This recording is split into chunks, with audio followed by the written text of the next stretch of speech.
बिना किसी देरी के आज के इस कथा विश्लेषण की शुरुआत करते हैं। The architect of a father's dream.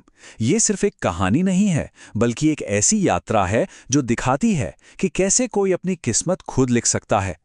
सोचिए, किसी से कहा जाए, अरे अर्जुन, तू शहर जाकर क्या करेगा? यहाँ खेत संभाल, यही तेरी किस्मत है। ये कोई आम बात नहीं थी। ये वो चुभने वाला ताना था जो समाज अक्सर ऐसे लोगों को मारता है जो अपनी तय की गई सीमाओं से बाहर निकलने की कोशिश करते हैं। बिल्कुल सीधा और कड़वा। भाग 1, अ बिग विलेज ड्रीम। कहानी यहीं से शुरू होती है। एक तरफ गरीबी, किसानी का संघर्ष और दूसरी तरफ कुछ बहुत बड़ा करने की चाहत। जब गांव वाले अर्जुन का मजाक उड़ा रहे थे तो उसने कोई बहस नहीं की। वो बस खामोश रहा।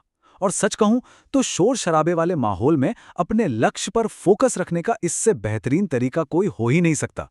उसकी खामोशी ही उसकी सबसे बड़ी ढाल बन गई।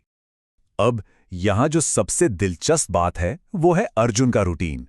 सुबह 4 बजे उठकर पढ़ाई करना, दिन भर खेतों में काम करना और फिर रात को दोबारा किताबों में डूब जाना। हम सब जानते हैं कि सुबह 4 बजे का अलार्म बजना कैसा लगता है ना? लेकिन अर्जुन के लिए ये अलार्म किसी सपने के सच होने की पहली घंटी थी। ये सिर्फ ख्याली पुलाव नहीं थे, ये वो पसीना था जो असल कामयाबी के लिए बहाना पड़ता है। भाग 2, डेडिकेशन एंड न्यू बिगिनिंग्स। क्योंकि ऐसी मेहनत कभी छुपती नहीं है। जब कोई इतनी शिद्दत से लगा हो तो किसी न किसी की नज़र तो पड़ेगी ही। अर्जुन के स्कूल टीचर ने भी ये लगन देखी और एक बहुत ही अहम सवाल पूछा, अर्जुन, तुम इतना मेहनत क्यों करते हो? और सच मानिए, यही वो पल था जिसने पूरी कहानी का रुख मोड़ दिया। जवाब में अर्जुन ने बहुत ही सादगी से कहा, सर, मैं अपने पिताजी का सपना पूरा करना चाहता हूं। वो हमेशा कहते हैं, बेटा तू कुछ बड़ा कर। देखिए, इसे ही हम असली इंट्रिंसिक मोटिवेशन या आंतरिक प्रेरणा कह सकते हैं।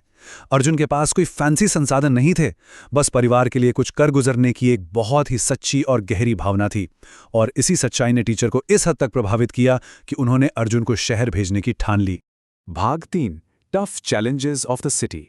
अब असली और कड़े इम्तिहान की बारी थी। चलिए आगे बढ़ते हैं और देखते हैं कि शहर में एक के बाद एक क्या-क्या मुश्किलें आई।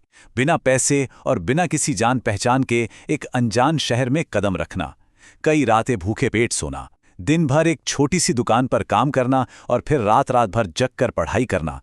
इसे कहते हैं अपने आज को कल के लिए कुर्बान करना। यही वो डिलेड ग्रेटिफिकेशन है जो आगे चलकर सफलता की सबसे मजबूत नींव बनता है। सालों तक दिन में दुकानदारी और रात में किताबों से दोस्ती, ये बिल्कुल भी आसान नहीं था। लेकिन धीरे धीरे ही सही, इस अटूट मेहनत का रंग दिखने लगा। ये बात हमें बताती है कि जब कोई हार मानने के बजाय लगातार कोशिश करता रहता है तो निरंतरता अपना वो जादुई असर दिखाती ही है। भाग 4, success and a father's pride. वो मुकाम जहां मेहनत का फल मिलता है। और आखिरकार वो दिन आ ही गया। अर्जुन ने एक बेहद कठिन परीक्षा पास कर ली और एक सम्मानित अधिकारी बन गया। जाहिर है, ये कोई रातों रात हुआ चमत्कार नहीं था। ये सीधा सीधा उन अनगिनत रातों और भूखे पेट गुजारे गए दिनों का नतीजा था जिनकी हमने अभी बात की। एक असंभव सा लगने वाला सपना अब बिल्कुल सच हो चुका था। और ये बड़ी खूबी से दर्शाता है कि सफलता कैसे लोगों का नजरिया एक झटके में बदल देती है। यहाँ का कॉन्ट्रास्ट देखिए। जो गांव वाले पहले कहते थे कि खेत संभाल, यही तेरी किस्मत है, आज वही लोग अर्जुन की तारीफों के पुल बांध रहे हैं।